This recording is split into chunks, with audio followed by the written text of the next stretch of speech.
का फॉर्म भरने वाली हूँ सारे स्टूडेंट, चाहे वो एक होशियार लेवल के स्टूडेंट हो या फिर एवरेज लेवल के स्टूडेंट हो या एवरेज से नीचे के स्टूडेंट हो। मेरी वैकेंसी तो बढ़ चुकी है और मैं आपको बता दूं कि बहुत सारे बच्चे जो कम वैकेंसी में फॉर्म तो भर दिए लेकिन अभी तैयारी शुरू नहीं की है, उनके लिए वीडियो बहुत ही खास होने वाला है। क्योंकि इस वीडियो में मैं आपको एक चीज बताने वाली हूँ कि CBT 1 का एग्जाम डेट क्या होगी, CBT 2 का एग्जाम डेट क्या होगी और CBT 2 का कट ऑफ कितना जा सकता है, CBT 1 का सेफ स्कोर क्या हो सकता है, उसके बाद साइको क्या होगा, मेडिकल क्या होगा, यानी कि शुरू से लेकर अंत तक की पूरी जर्नी बताने वाली हूँ। अगर आप भी अपने माँ बाप का सपना पूरा करने के लिए रेलवे के ALP के एक वैकेंसी अपने नाम करना चाहते हैं तो इस वीडियो को सीरियसली पूरा देखिए, आपको बहुत मजा आने वाला है मेरे भाई। इस वीडियो में आपको पूरा रास्ता क्लियर करूंगी कि आखिरकार तैयारी कैसे करनी है, किस लेवल की करनी है। तो चलिए फिर वीडियो को शुरुआत करते हैं। सबसे पहले मैं आपको ये बताऊंगी कि एग्जाम पैटर्न क्या है, ठीक है। तो टोटल नंबर वैकेंसी कितना है, total number vacancy 18,799 total number vacancy है। पहले कितना था, तो 5,696 नंबर वैकेंसी था, अब वैकेंसी की संख्या बढ़ गई है। तो एग्जाम पैटर्न की बात करते हैं तो टोटल इसमें कितने फॉर्म पड़े हैं ALP में, तो टोटल 20 लाख फॉर्म पड़े हैं, ठीक है। 20 लाख फॉर्म पड़े हैं जिसमें 20 लाख जो है बच्चा CBT 1 एग्जाम देंगे, ठीक है।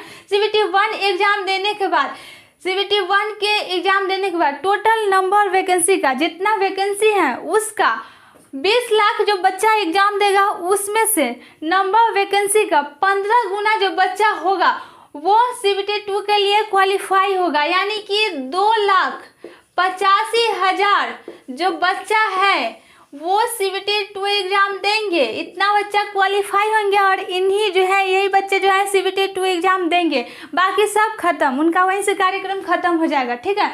तो CBT 2 एग्जाम के लिए इतना बच्चे क्वालिफाई हो गए, ठीक है, आप इतना बच्चे में आ गए। उसके बाद CBET, ठीक है, CBET जो है इसको आप बहुत सारे लोग साइको भी कहते हैं। तो साइको देने के लिए 2 लाख में से नंबर वैकेंसी के, मैं बार बार बोल रही हूँ, टोटल नंबर वैकेंसी के 8 गुना जो बच्चा है, ठीक है, 8 गुना जो बच्चा है वो बच्चे, यानी कि 1.5 लाख बच्चे जो हैं वो साइको एग्जाम के लिए भेजे जाएंगे। साइको टेस्ट जो होगा इन्हीं का होगा, 1.5 लाख बच्चे का टोटल नंबर वैकेंसी का 2,85,000 में से 1.5 लाख जो बच्चे हैं वो साइको टेस्ट देंगे। और मेडिकल के लिए नहीं बोला गया है कि CBET साइको में से कितना बच्चा जो है क्वालिफाई होगा मेडिकल के लिए, यानी कि इसमें से भी 1.5 लाख में से कुछ बच्चे बाहर होंगे और कुछ बच्चे अंदर होंगे, यानी कि मान के चलिए तो जो 1.5 गुना जो बच्चा है वो मेडिकल के लिए भेजा जाएगा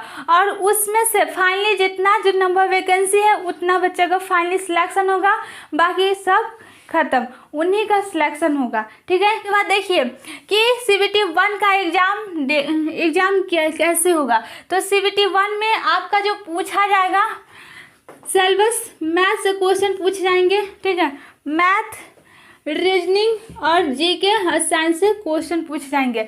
मैथ से 20 क्वेश्चन पूछे जाएंगे, रीजनिंग से 25 और जीके से 10 और साइंस से 20 क्वेश्चन पूछे जाएंगे। टोटल आपको 75 नंबर का पेपर होगा और इसके लिए आपको 60 मिनट जो है टाइम दिया जाएगा।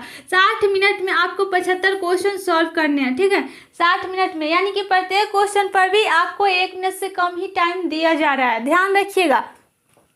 और उसके बाद इसमें कितना जो है रो नंबर लाना होगा, ठीक है। जनरल है, अगर आप जनरल है तो जनरल वालों के लिए 38 प्लस आपको जो है स्कोर करना होगा, यानी कि 38 प्लस ऊपर ही लाना है नंबर, तभी आप इतना जा सकता है, ठीक है, 38। उसके बाद OBC है तो उनके लिए 35 और ST है तो उनके लिए 30 और ST है तो उनके लिए 25, इतना जो है नंबर प्लस ही लाना है। प्लस अगर इतना नंबर आता है तो आप डेफिनेटली जो है CBT 1 एग्जाम क्वालिफाई कर जाइए, कोई दिक्कत नहीं होगी, क्लियर। अब देखिए CBT 1 एग्जाम आप क्वालिफाई कर गए और हाँ इसमें जो है आपको 1/3 की निगेटिव मार्किंग है, ध्यान रखिएगा। अगर आप गलतियां करते हैं तो गलतियां करने पर भी मार्क्स काट लिए जाएंगे, गलती नहीं करना है, तुक्का बिल्कुल नहीं लगाना है, क्योंकि आपको ध्यान रखना है कि जो टोटल नंबर वैकेंसी के 15 गुने में आने हैं। ये ग्रेजुएशन नहीं है या फिर कोई दूसरा एग्जाम नहीं है कि जितना इतना नंबर ला लिए तो सब पास, सबके सब पास, वो नहीं है। आपको टोटल नंबर वैकेंसी के 15 गुना में आना है, इसलिए तुक्का बिल्कुल मत लगाइए और तुक्का लगाने का कोशिश भी मत कीजिएगा। जिस क्वेश्चन में आप श्योर हैं उसी क्वेश्चन को टच कीजिएगा, अदरवाइज नहीं। क्लियर।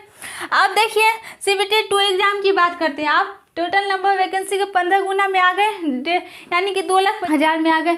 तो अब देखिए कि CBT 2 में कितने पेपर होते हैं, तो 2 पेपर होते हैं। CBT 2 में 2 पेपर होते हैं, पार्ट ए और पार्ट बी। ठीक है, पार्ट ए और पार्ट बी। पार्ट बी जो है ये आपसे ट्रेस से क्वेश्चन पूछा जाएगा।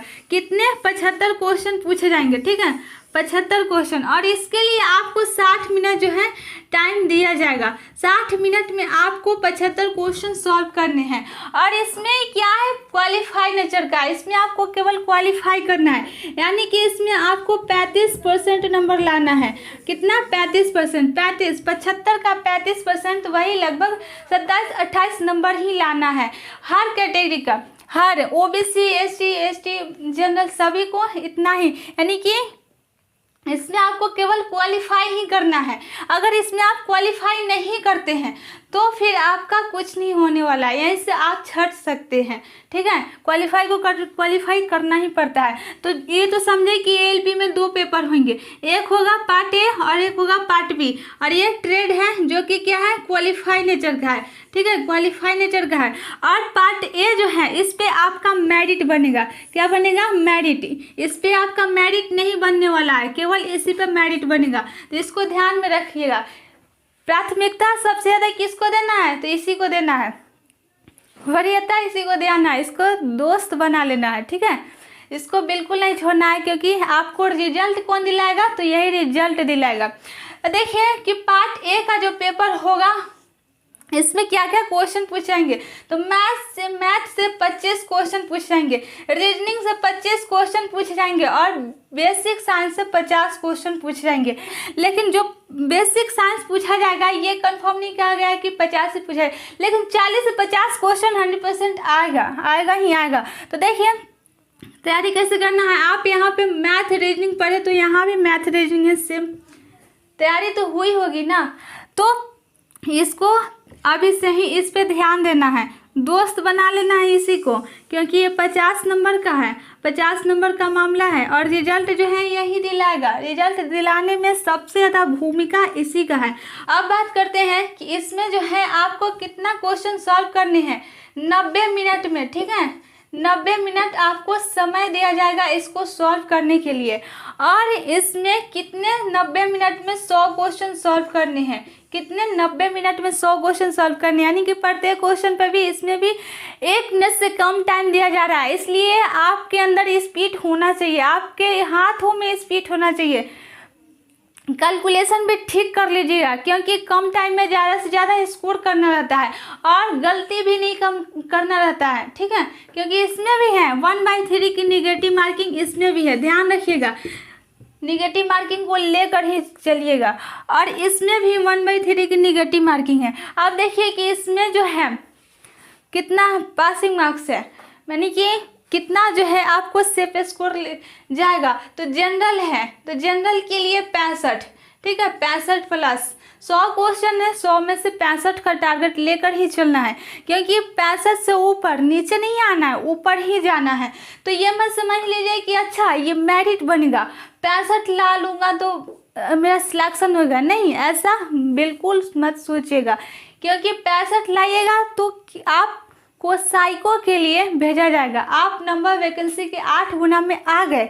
ये मत सोच लीजिएगा 65 ला दिए तो मेरा सिलेक्शन हो जाएगा, नहीं, ऐसा नहीं सोचना।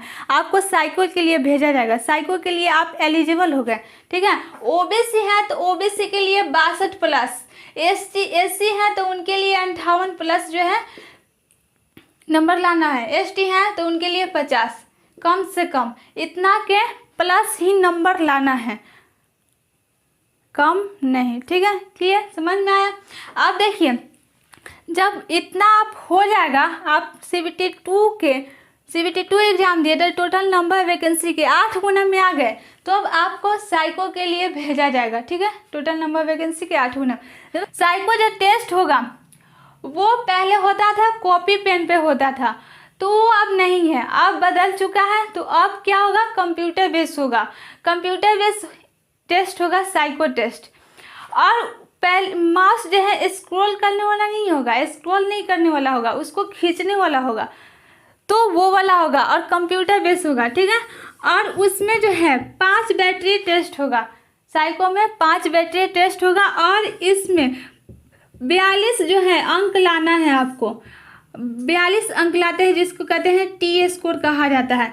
तो यही साइको है, तो इस पे आपको अभी से ध्यान नहीं देना है और इतना ही मार्क्स लाना है। ये मत सोचना है कि साइको है तो साइको में 50, 80, 70, 80 इतना नहीं लाना है, बिल्कुल ऐसा नहीं करना है। आपको क्या करना है कि बस टारगेट लेकर चलना है कि मुझे बस साइको क्वालिफाई करना है, ज़्यादा लेने की आवश्यकता नहीं है। अब देखिए कि मेरिट आपका कैसे बनता है, जान लीजिए कि मेरिट आपका कैसे बनता है। देखिए मेरिट बनता है, मेरिट जो बनता है आपका वो CBT 2 के पार्ट ए, ठीक है, CBT 2 के पार्ट ए से आपका 70% जो है मार्क्स लिया जाता है, 70%। और साइको जो होता है, ठीक है, जिसे सीबेट कहते हैं आप, ठीक है, सीबेट से आपका 30% मार्क्स लिया जाता है। और फाइनली इन दोनों को जोड़कर फाइनली आपका मार्क्स जोड़कर फाइनली आपका सिलेक्शन होता है। जितना मार्क्स आता है इसी में कुछ छटते हैं और कुछ जुटते हैं, मेरिट आपका ऐसे ही बनता है।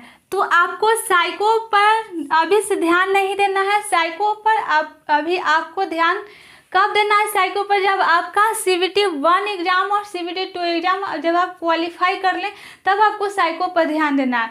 और वो ज़्यादा दिन का काम नहीं है, साइको आराम से आप क्वालिफाई कर जाइएगा।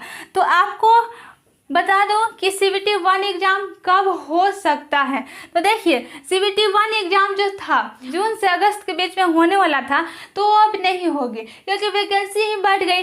तो वो कब होगा, जून से अगस्त के बीच में नहीं होगा। आप देखिए 15 अगस्त के बाद जी जो है आपका साइको होगा, 15 अगस्त के बाद ही जो है आपका साइको होगा। तो अभी से आपको लगभग 40 से 50 दिन है, तो आप अच्छे से तैयारी कीजिए, जमकर तैयारी कीजिए। आपके पास बहुत भरपूर टाइम है, आप कर सकते हैं, कमज़ोर मत समझिए। और देखिए CBT 1 एग्ज़ाम जो है आपका जून अगस्त के बाद ही होगा, पहले नहीं होगा। तो CBT 2 एग्ज़ाम जो है वो कब हो सकता है, तो वो आपका नवंबर में होगा। क्योंकि ये जब बढ़ गया, CBT 1 एग्ज़ाम का डेट बढ़ गया, तो ये बढ़ जाएगा, नवंबर से दिसंबर के बीच में हो सकता है। ठीक है, नवंबर से दिसंबर के बीच में CBT 2 एग्ज़ाम होगा। तो साइको होगा जनवरी में और उसके अगला वैकेंसी आएगा फरवरी मार्च तक। ठीक है, क्लियर। साइको होने के बाद उसके बाद आपका मेडिकल टेस्ट होगा। तो मेडिकल में आपका जो है आँख टेस्ट होगा। तो आँख टेस्ट होता है, तो उसमें अगर आपका आँख जो खराब है, तो अगर आप रेलवे के लोको पायलट बनने के योग्य नहीं है, अगर उसमें गड़बड़ी है तो उसमें आप छट सकते हैं। या फिर आँख के अलावा अगर कोई आपका दूसरा शरीर खराब है तो उसको ठीक करने के लिए आपको टाइम देता है कि अब आप ठीक करवा लो, उसके बाद आप आओ।